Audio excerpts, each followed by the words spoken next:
Assalamualaikum warahmatullahi wabarakatuh. Perkenalkan, nama saya Nurkofina, NIM 21046, yang berjudul Hubungan Air dan Tanaman dipelajari secara terintegrasi dengan model simulasi dinamik. Pendahuluan. Pertumbuhan dan produksi tanaman ditentukan oleh interaksi antara potensi genetik dan lingkungan. Faktor lingkungan yang besar peranannya adalah air, di samping faktor lain seperti kesuburan tanah dan iklim.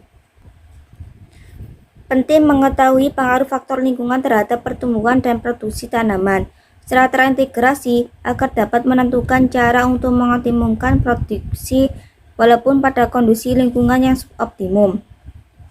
Dalam simulasi, pertumbuhan tanaman fivaba diasumsikan sebagai suatu sistem dengan bentang waktu antara perkecambahan hingga pemasakan. Di dalam simulasi, fivaba dianggap sebagai level organisasi sistem tanaman. Bahan dan metode.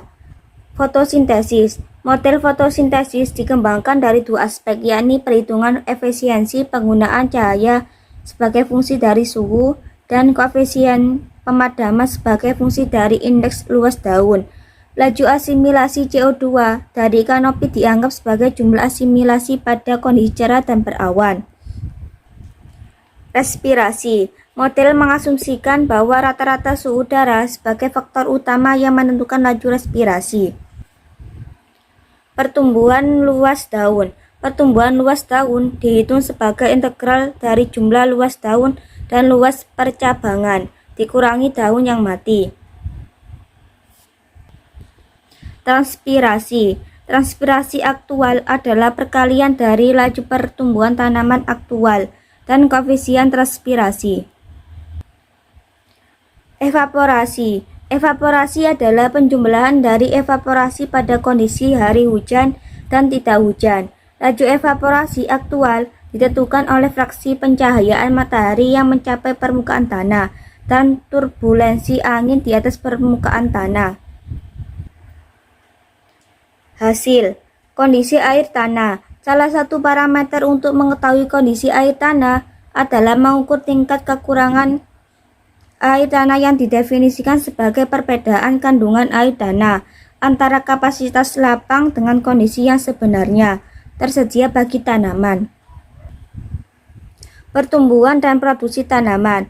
Pada kondisi kurang air, simulasi berat kering semakin menurun dengan meningkatnya tingkat stres air. Tanaman yang tumbuh pada kondisi tak ada hujan W4 masih mampu memberikan hasil lebih tinggi dari W3 karena masih dapat menggunakan sisa-sisa air hujan selama musim tanam. Hubungan antara produksi tanaman dan pemakaian air.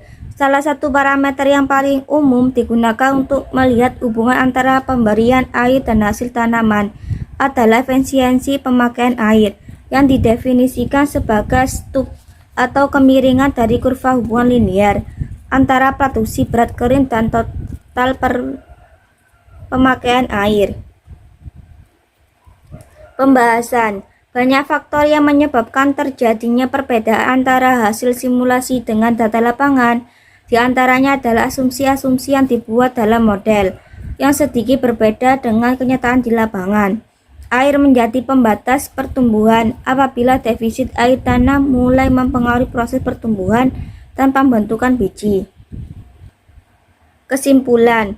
Dapat disimpulkan bahwa model mensimulasikan produksi tanaman cukup baik pada kondisi penanaman dengan pengairan W1 dan W4, cukup baik untuk kedua musim tanam. Sekian dari saya. Wassalamualaikum warahmatullahi wabarakatuh.